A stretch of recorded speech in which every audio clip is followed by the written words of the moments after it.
ಆರೋಪಿಗಳಿಗೆ ಶಿಕ್ಷೆ ಆಗಲೇಬೇಕು. ಆರೋಪಿಗಳಿಗೆ ಕೂಡಲೇ ಅರೆಸ್ಟ್ ಮಾಡಲೇಬೇಕು. ಆರೋಪಿಗಳಿಗೆ ಕೂಡಲೇ ಅರೆಸ್ಟ್ ಮಾಡಲೇಬೇಕು. ಇಲ್ಲಿವರೆಗೆ ಹೋರಾಟ. ಕೊಡೇಕಲ್ ಗ್ರಾಮದ ನಮ್ಮ ತಂಗಿ ಮಗಳು ಆದಂತಹ ಅಪ್ರಾಪ್ತೆ ಬಾಲಕಿಯಾದಂತಹ ಸೌಜನ್ಯ ಹಡಪದ ಅವರಿಗೆ ಯಾರೋ ಆರೋಪಿಗಳು ಅವಳನ್ನು ಕರೆದುಕೊಂಡು ಹೋಗಿ ಅವಳಿಗೆ ಯಾವುದೇ ಚಿತ್ರಾಂಶ ಕೊಟ್ಟಿರಬಹುದು ಮತ್ತು ಅವರಿಗೆ ಅತ್ಯಾಚಾರ ಕೂಡ ಮಾಡಿರಬಹುದು. ಮಾಡಿ ಕೊಲೆಗೈದು ಒಂದು ಕಾಲುವೆಯಲ್ಲಿ ಬೀಸೈಡ್ ಹೋಗಿದ್ದಾರೆ.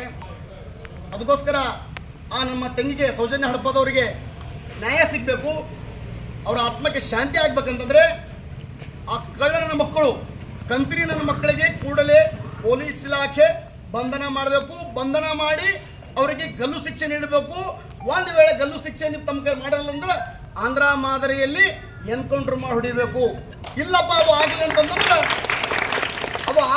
ಅಂತಂದ್ರೆ ಆ ಕಳ್ಳನ ಮಕ್ಕಳಿಗೆ ಆರೋಪಿಗಳಿಗೆ ಕೂಡಲೇ ಬಂಧನ ಮಾಡಿ ಗಾಂಧಿ ಚೌಕ್ನಲ್ಲಿ ತಂದು ಪಬ್ಲಿಕ್ ಯಾಕೆ ಕೊಟ್ಬಿಡ್ರಿ. ಕಲ್ಲಿ ಹೊಡೆದುಕೊಳ್ತಾರೆ. ಯಾಕಪ್ಪ ಅಂದ್ರೆ ಮಾತು ಯಾಕೆ ಕಠೋರವಾಗಿ ಆಡ್ಲತ್ತಿನ ತಮ್ಗೆ ಗೊತ್ತಿರ್ಬೋದು. ಧರ್ಮಸ್ಥಳದಾಗ ಸೌಜನ್ಯ ಅಮ್ಮ ತಂಗಿ, ಬೀದರ್ನಾಗ ಪೂಜಾ ಹಡಪದ ತಂಗಿಗೆ ಅತ್ಯಾಚಾರವೆಸಗಿ ಬರ್ಬರ ಕೊಲೆಗೈದು ನಿರ್ಜಲ ಪ್ರದೇಶದಲ್ಲಿ ಒಳಗೆ ಹೋದರು. ಬಿಜ್ಜೂರು ಪ್ರಕರಣ. ಈಗ ದಾನಮ್ಮ, ಬಿಜಾಪುರ ದಾನಮ್ಮ, 2-3 ವರ್ಷದ ದಾನಮ್ಮ, ದಲಿತ ಒಂದು ಹುಡುಗಿ, ಈಗ ಒಂದು ಚೌರಿಕ ಸಮಾಜದ ಬಡ ಕುಟುಂಬ ನಮ್ಮ ತಂಗಿ ಅಪ್ರಾಪ್ತಿ 17 ವರ್ಷ ರೀ. ಅವ್ರ ತಾಯಿ ತಂದೆ ಎಂತ ಕನಸು ಕಟ್ಕೊಂಡು ನಮ್ಮ ಮಗಳು ಏನೋ ಓದಿ ದೊಡ್ಡ ಆಫೀಸರ್ ಆಗಬೇಕು, ನಮ್ಮ ಮನೆ ನಡೆಸಬೇಕು, ಅವ್ರ ಮೇಲೆ ಭಾರ ಇಟ್ಟು ಜೀವನ ಮಾಡ್ತಕ್ಕಂಥ ತಮ್ಮ ಚೌರ ವೃತ್ತಿ ನಂಬಿ ಆ ಚೌರದಿಂದ ಬಂದಂತಹ ದುಡ್ಡುಗಳನ್ನು ತೆಗೆದುಕೊಂಡು ಆಕೆ ಸಾಲಿ ಕಲಿಸಿ ಜೀವನ ಮಾಡ್ತಕ್ಕಂಥ ಒಂದು ಬಡ ಕುಟುಂಬದ ಒಂದು ಹೆಣ್ಣು ಬಾಲಕಿ. ಇಂಥ ಬಾಲಕಿ ಅಮಾವಾಸ್ಯದ ಸಂಜಿಕೆ ನನ್ನ ಮಗಳು ಕಾಣಲಾಗ್ಯಾಡ್ರಿ ಅಂತ ಕಿಸಿಂದ ಒಂದು ಕಚೇರಿ ಯಾವುದು ಅದು ಕೊಡೇಕಲ್ ಕಚೇರಿಗೆ ಹೋದಾಗ ಇಲ್ಲಪ್ಪ ಎಲ್ಲೋ ಬೀಗರ ಮನೆಗೆ ಹೋಗಿರ್ಬೋದು, ಗೆಳತಿ ಮನೆಗೆ ಹೋಗಿರಂತ ಸಂಜಾಯಿಸಿ ಕೊಟ್ಟು ಒಂದು ದಿವಸ ಕೊಟ್ಟು ಸರ್ ಓಕೆ ಪರವಾಗಿಲ್ಲ. ಆ ನಂತರ ಸೆಕೆಂಡ್ ಮಾರನೇ ದಿನ ಅವ್ರ ತಂದೆ ತಾಯಿಯವರು ಕಚೇರಿಗೆ ಹೋಗ್ತಾರೆ. ನನ್ನ ಮಗಳು ಕಾಣ್ತಾ ಇಲ್ಲ, ನೀನು ಹೋದರು, ಇದು ಮಿಸ್ಸಿಂಗ್ ಕೇಸ್ ತಗೋರಿ, ಮಿಸ್ಸಿಂಗ್ ಕೇಸ್ ತಗೊಂಡು ಆಕೆ ಹುಡುಕಿಸ್ಕೊಡ್ರಿ ಅಂದ್ರೆ ಕೂಡ 3ನೇ ದಿನ ಕೂಡ ತೋಲಿಲ್ಲ. ಅದಕ್ಕೋಸ್ಕರ ಈ ಪೊಲೀಸ್ ಇಲಾಖೆ ಬಗ್ಗೆ ಬಹಳ ಅತಿಯಾದ ಗೌರವ ನಮ್ಮ್ಯಾಗದ. ಹಡಪ ಸಮಾಜದವರು ಬಹಳ ಗೌರವ ಕೊಡೋದು. ಯಾಕಪ್ಪ ಅಂತಂದ್ರೆ ನಾವು ಹರಿತವಾದ ವಸ್ತ್ರ ಕೂಡ ನಮ್ಮಲ್ಲಿ ಇದ್ರೂ ಕೂಡ ಯಾರಿಗೂ ಕೂಡ ಒಂದು ರಕ್ತ ಹಾನಿ ಮಾಡಲಂತಾಗ 2ನೇ ತಾಯಿಯಾಗಿ ಸೇವೆ ಮಾಡ್ತಕ್ಕಂಥ ಸಮಾಜದವರು. ಮತ್ತು ಇಲ್ಲಿವರೆಗೂ ಯಾವುದೇ DC ಆಫೀಸ್ ಕಾಲ್ ಹೊಡೆದಿಲ್ಲ, ಯಾವ ಬಸ್ ಸುಟ್ಟಿಲ್ಲ, ಸರ್ಕಾರಿ ಆಸ್ತಿ ಪಾಸ್ತಿ ಹಾಳು ಮಾಡಿಲ್ಲ. ಅದಕ್ಕೋಸ್ಕರ ಬಂಧುಗಳೇ, ಇವತ್ತಿನ ದಿವಸ ನಿಮ್ ದೊಡ್ಡ ಅಧಿಕಾರಿಗಳವರ ಆ ಅಧಿಕಾರಿಗಳ ಮನೆಯಾಗಿ ಹೆಣ್ಣಾರಲ್ರಿ, 10 ನಿಮಿಷನ್ಯಾಗ ಲೊಕೇಶನ್ ಆಗಿ ಹಿಡ್ಕೊಂಡು ತೊಗೊಂಡ್ಬರ್ತೀರಿ. 10 ನಿಮಿಷನಾಗ ಖಾಲಿ. ಯಾರು ರಾಜಕಾರಣಿಗಳು ಮನ್ಯಾಗ ಅವ್ರ ಅಕ್ಕ ತಂಗಿಯರು ಮಗಳು ಕಂಡ್ರು ಹೋದ್ರ 10 ನಿಮಿಷ ಲೊಕೇಶನ್ ಆಗಿ ತರ್ತೀರಿ. ಅಷ್ಟು ಶಕ್ತಿ ಪೊಲೀಸ್ ಇಲಾಖೆ ಇಲ್ಲದ. ಆದ್ರೆ ಕೇಸ್ ಯಾಕೆ ತೋಲಿಲ್ಲ? ಅವತ್ತಿನ ದಿವಸ ಕೇಸ್ ತೊಗೊಂಡ್ರು. ನಮ್ಮ ತಂಗಿ ಉಳಿತು ಮಿಸ್ಸಿಂಗ್ ಕೇಸು, ಮಿಸ್ಸಿಂಗ್ ತೊಗೊಂಡು ಲೊಕೇಶನ್ ಹಾಕಿರೋದು 3 ದಿವಸ ಹೊತ್ತ ಹಾಕ್ತಿಲ್ಲ. ಮಾರನೇ ದಿವಸ ಹೋಗಿ ಅವ್ರಿಗೆ ಆರೋಪಿಗಳಿಗೆ ಮತ್ತು ಆ ಹುಡುಗಿಗೆ ನೀವು ಹಿಡ್ಕೊಂಡು ತಂದು ಅವ್ರ ಮನೆಗೆ ಅವ್ರ ತಾಯಿ ತಂದೆ ಒಪ್ಪಿಸಬಹುದಾಗಿತ್ತು. ಅದು ಸಂಪೂರ್ಣ ಜವಾಬ್ದಾರಿ. ಇವತ್ತಿನ ದಿವಸ ನಿಮ್ಮ ನಿರ್ಲಕ್ಷ್ಯ ಕಾರಣಕ್ಕಾಗಿ ಸೌಜನ್ಯ ಹಡಪದ ಕೊಲೆ ಆಯಿತು, ಹತ್ಯೆ ಆಯ್ತು ಅಂತ ಹೇಳಕ್ ಬರ್ತೀನಿ. ಅದು ಪೊಲೀಸ್ ಡಿಪಾರ್ಟ್ಮೆಂಟ್ ಸಂಪೂರ್ಣ ಜವಾಬ್ದಾರಿ ಅಲ್ಲ.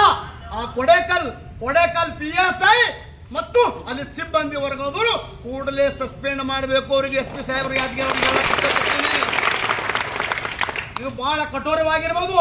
ಹಿಂಗೆ ಸೌಜನ್ಯ ಅಂತ ಹಡಪದಂತ ತಂಗಿದವರು, ಬಾಲಕಿಯರು, ಮಗಳು ಎಷ್ಟು ಮಂದಿ ಸಾಯ್ಬೇಕು, ಎಷ್ಟು ಮಂದಿ ಹತ್ಯೆ ಆಗಬೇಕು, ಎಷ್ಟು ಮಂದಿಗೆ ರೇಪ್ ಆಗಬೇಕು, ಎಷ್ಟು ಮಂದಿಗೆ ಮರ್ಡರ್ ಆಗಬೇಕು. ದಯವಿಟ್ಟು ಪೊಲೀಸ್ ಇಲಾಖೆಯ ಎಲ್ಲ ಅದಕ್ಕೆ ಕಾರಣ ಅಲ್ಲ, ಆ ಕೊಡೇಕಲ್ PSI ಮತ್ತು ಸಿಬ್ಬಂದಿನ ಕಾರಣ. ನೇರವಾಗಿ ಆ ಕೊಲೆಯ ಹತ್ಯೆಯ ಜವಾಬ್ದಾರಿ ಹೊತ್ತು ಅವ್ರಿಗೆ ಸಸ್ಪೆಂಡ್ ಮಾಡಬೇಕು SP ಸಾಹೇಬ್ರ ಅಂತ ಹೇಳಕ್ಕೆ ಇಚ್ಛೆ ಪಡ್ತೀನಿ. ಅದಕ್ಕೋಸ್ಕರ ನಮ್ಮ ಭಾರತ ದೇಶದಲ್ಲಿ ಒಳ್ಳೆಯ ಸಂಸ್ಕಾರ, ಯತ್ರ ನಾರಿ ಪೂಜಸ್ತೆ ತತ್ರ ದೇವತಾ ಅಂತ. ನಾವು ಎಲ್ಲಿ ನಾರಿಯರಿಗೆ ಪೂಜೆ ಮಾಡ್ತೀವಿ ದೇವತೆ ಇರ್ತಾರೆ ಅಂತೀವಿ. ಆದರೆ ಇಂಥ ದೇವತೆರಿಗೆ ಹಾಡು ಹಗಲೆತ್ತೆ ಕರ್ಕೊಂಡು ಹೋಗಿ ಅತ್ಯಾಚಾರ ಮಾಡಿ ಅವ್ರು ಕೊಲೆ ಮಾಡಿ ಎಲ್ಲೆಲ್ಲೂ ಬಿಕಾಸ್ತಾರ. ಇದಕ್ಕೂ ತಮ್ಮ ಸುವ್ಯವಸ್ಥೆ ಬಹಳ ಅಚ್ಚುಕಟ್ಟಾಗಬೇಕು ಅಂತ ನನ್ನ ಮಕ್ಕಳಿಗೆ ಕೂಡಲೇ ಬಂಧಿಸಬೇಕು, ಗಲ್ಲು ಶಿಕ್ಷೆ ನೀಡಬೇಕು. ಯಾಕಪ್ಪ ಅಂತಂದ್ರೆ ಇವರು ಇವತ್ತಿನ ದಿವಸ PSI ಸಾಹೇಬರು ಪೊಲೀಸ್ ಸ್ಟೇಷನ್ ಆಗಿಲ್ಲಪ್ಪ ಅಂತಂದ್ರೆ ಕೊಲೆ ಮಾಡ್ಬೋದು, ದರೋಡೆ ಮಾಡ್ಬೋದು, ಸುಲಿಗೆ ಮಾಡ್ಬೋದು, ಯಾವ್ದಾರ ಕಳು ಮಾಡ್ಬೋದು, ಏನ್ರಿ ಮಾಡ್ಬೋದಾ, ಗುಂಡಾಗಿರಿ ಮಾಡ್ಬೋದಾ? ಯಾಕೆ PSI ಸಾಹೇಬರಿಗೆ ನಾಲೇಜ್ ಕೊಟ್ಟು ಕೇಸ್ ತೊಗೊಬೋದಾಗಿತ್ತಲ್ಲ, ಮಿಸ್ಸಿಂಗ್ ಕೇಸು.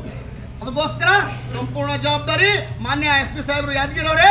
ತಮಗೆ ತಾವು ಕೂಡ ಹೇಳ್ತೀರಿ, ನೀವು ಕೂಡ ಒಂದು ಅವ್ರು ತಪ್ಪು ಮಾಡ್ತೀರಿ, ನೀವು ಒಳ್ಳೆದಿದ್ದೀರಿ.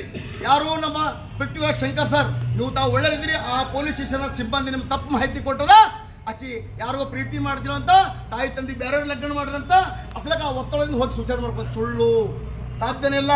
ಇವತ್ತಿನ ದಿವಸ ಬಹಳಷ್ಟು ದಿನ ಆಗ್ಯದ. ದಯವಿಟ್ಟು ಈ ಅವ್ರಿಗೆ ಸಸ್ಪೆಂಡ್ ಮಾಡಬೇಕು.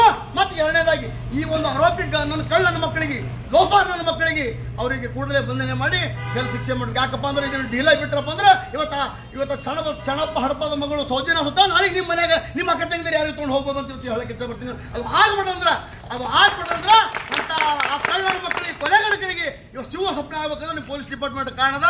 ದಯವಿಟ್ಟು ಕೂಡಲೇ ಬಂಧನ ಮಾಡಿ, ನಿಷ್ಪಕ್ಷಪಾತವಾಗಿ ತನಿಖೆ ಮಾಡಿ, ಉನ್ನತ ಮಟ್ಟದ ತನಿಖೆ ಮಾಡಿ, ಕೂಡಲೇ ನಮ್ಮ ಕಳ್ಳನ ಮಕ್ಕಳನ್ನು ಹಿಡಿತಂದು ಅವರಿಗೆ ನೀವು ಗಲ್ಲು ಶಿಕ್ಷೆ ಕೊಡ್ರಿ. ಇಲ್ಲದ ಗಾಂಧಿ ಸರ್ಕಲ್ ತಂದುಬಿಟ್ಟು ಕಲ್ಲಿ ಹೊಡೆದು ಸಾರ್ವಜನಿಕರು ಸತ್ತು ಹೊಡಿತಾರೆ. ಇನ್ನೂ ಇಂಥ ಒಂದು ಕೃತ್ಯ ಮಾಡ್ಬೇಕಂದ್ರೆ ಅವರಿಗೆ ಇವೆಲ್ಲ ನೆನಪು ಬರಬೇಕು, ಸ್ವಪ್ನ ಕಾಡಬೇಕು ಅಂತ ಕೆಲಸ ಮಾನ್ಯ ಪೊಲೀಸ್ ಅಧಿಕಾರಿಗಳು, ಮಾನ್ಯ ಜಿಲ್ಲಾಧಿಕಾರಿಗಳು ಮಾಡಬೇಕು ಅಂತ ಹೇಳಿ ಇವತ್ತಿನ ದಿವಸ ನಾವು ಈ ಜಿಲ್ಲಾಧಿಕಾರಿಯ ಮುಖಾಂತರ ಮಾನ್ಯ ಘನವೆತ್ತ ರಾಜ್ಯಪಾಲರಿಗೆ ಮತ್ತು ಮಾನ್ಯ ಮುಖ್ಯಮಂತ್ರಿಗಳಿಗೆ ಮತ್ತು ನಮ್ಮ ಗೃಹ ಮಂತ್ರಿಗಳಿಗೆ ಮತ್ತು ಹಿಂದೂ ರಾಜ್ಯ ಮಹಿಳಾ ಆಯೋಗಕ್ಕೊಂದು ಮತ್ತು ಸುಪ್ರೀಂ ಪೊಲೀಸ್ ಅವರಿಗೆ ಮತ್ತು ಜಿಲ್ಲಾಧಿಕಾರಿಗಳಿಗೆ, ನಾವು ಜಿಲ್ಲಾ ಉಸ್ತುವಾರಿಯವರಿಗೆ ನಾವು ಇವತ್ತು ಮನವಿ ಪತ್ರ ಕೊಡುವ ಮುಖಾಂತರ ಒಂದು ಸಣ್ಣ ಪ್ರಮಾಣದ ಪ್ರತಿಭಟನೆ ಮಾಡಿದೆವು. ಈ ಪ್ರತಿಭಟನೆಗೆ ಹೆಚ್ಚು ಜಿಲ್ಲಾಡಳಿತ ಮತ್ತು ಸುಪ್ರೀಂ ಪೊಲೀಸ್ ಯಾದಗಿರಿ ಇವರು ಎಚ್ಚೆತ್ತುಕೊಂಡು ನಿಷ್ಪಕ್ಷಪಾತವಾಗಿ ತನಿಖೆ ಮಾಡಬೇಕು, ಕೂಡಲೇ ಬಂಧನ ಮಾಡಬೇಕು, ಗಲ್ಲು ಶಿಕ್ಷೆ ನೀಡಬೇಕು ಮತ್ತು ವಿಳಂಬ ನೀತಿ ಧೋರಣೆಯನ್ನು ಮಾಡಿದಂಥ ಕೊಡೇಕಲ್ PSI ಮತ್ತು ಆ ಡ್ಯೂಟಿ ಮ್ಯಾಗಿಂತ JD ಇದ್ದರು, ಆ ಸೆಂಟ್ರಿ ಇರ್ತಾರೆ ಅಂಥ ಪೊಲೀಸರನ್ನು ಕೂಡಲೇ ಅಮಾನತುಗೊಳಿಸಬೇಕು, ಸಸ್ಪೆಂಡ್ ಮಾಡಬೇಕು. ಸೌಜನ್ಯ ಹಡಪದ್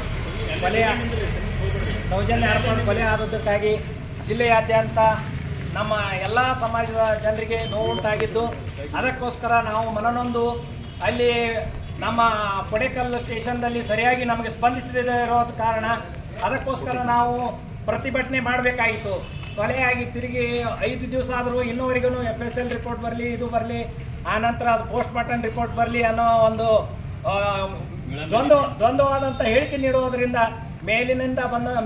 ಮೇಲಾಧಿಕಾರಿಗಳು ಆ ಕುಟುಂಬ ಸ್ಟೇಷನ್ ಅಧಿಕಾರಿಗಳು ದ್ವಂದ್ವವಾದಂಥ ಹೇಳಿಕೆಗಳನ್ನು ನೀಡುವುದರಿಂದ ನಮ್ಮ ಸಮಾಜದ ಮುಖಂಡರು ರೊಚ್ಚಿಗೆದ್ದು ಈಗ ಇದು ಇಷ್ಟೇ ಬಿಟ್ಟರೆ ನಮಗೆ ನ್ಯಾಯ ದೊರಕೋದಿಲ್ಲ ಅನ್ನೋ ಒಂದು ಉದ್ದೇಶಕ್ಕಾಗಿ ನಾವು ನಿನ್ನೆ ಹೋಗಿ ಸರ್ಕಲ್ ಸಾಹೇಬರಿಗೆ ಭೇಟಿ ಆದ ನಂತರ, ಇಲ್ಲ SP ಸಾಹೇಬರು ಮಾತಾಡಿದ ನಂತರ ಇಲ್ಲ ಈ ಹುಡುಗಿದು ಈ ಥರ ಅಂದಗಳೇ ನಮ್ಗೆ ಮನಸ್ಸಿಗೆ ನೋವಾಗಿ ಅದಕ್ಕೋಸ್ಕರ ನಾವು ಈ ಪ್ರತಿಭಟನೆ ಹಮ್ಮಿಕೊಳ್ಳಬೇಕಾಯಿತು. ಜಿಲ್ಲೆಯ ವತಿಯಿಂದ ಎಲ್ಲ ನಮ್ಮ ಸಮಾಜದ ಮುಖಂಡರು ಸಹಕರಿಸಿ ಈ ಜಿಲ್ಲೆಯಲ್ಲಿ ನಮ್ಮ ಸಮಾಜದ ಮಗುವಿಗೆ ಒಳ್ಳೆಯ ಅನ್ಯಾಯವಾಗಿದ್ದು ಅನ್ನು ಪ್ರತಿಭಟಿಸಿ ಆ ಮಗುವಿಗೆ ನ್ಯಾಯ ಸಿಗಬೇಕೆಂದು, ಆ ಮಗುವಿನ ನೊಂದ ಕುಟುಂಬಕ್ಕೆ ನ್ಯಾಯ ಸಿಗಲಿ, ನಮ್ಮ ಸಮಾಜದ ಜನರಿಗೆ ಬೆಳವಣಿಗೆ ಇರುವಂಥ ಸಮಾಜಕ್ಕೆ ನ್ಯಾಯ ಸಿಗಬೇಕೆಂದು ನಾವು ಮಾನ್ಯ ತಹಸೀಲ್ DC ಸಾಹೇಬರ ಮುಖಾಂತರ ನಾವು ಎಲ್ಲ ಮುಖ್ಯಮಂತ್ರಿ ಹಾಗೂ ಉಪಮುಖ್ಯಮಂತ್ರಿ, ಗೃಹ ಮಂತ್ರಿ, ಮಹಿಳಾ ಆಯೋಗದ ಮಂತ್ರಿಗಳಿಗೆ ಈ ಮನವಿಯನ್ನು DC ಸಾಹೇಬರ ಮುಖಾಂತರ ರಾಜ್ಯಪಾಲರಿಗೆ ಸಲ್ಲಿಸುವ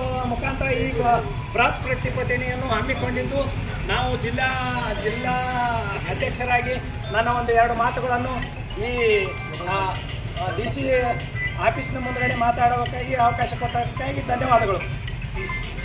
ಹೋರಾಟ ಎಲ್ಲಿವರೆಗೆ ಹೋರಾಟ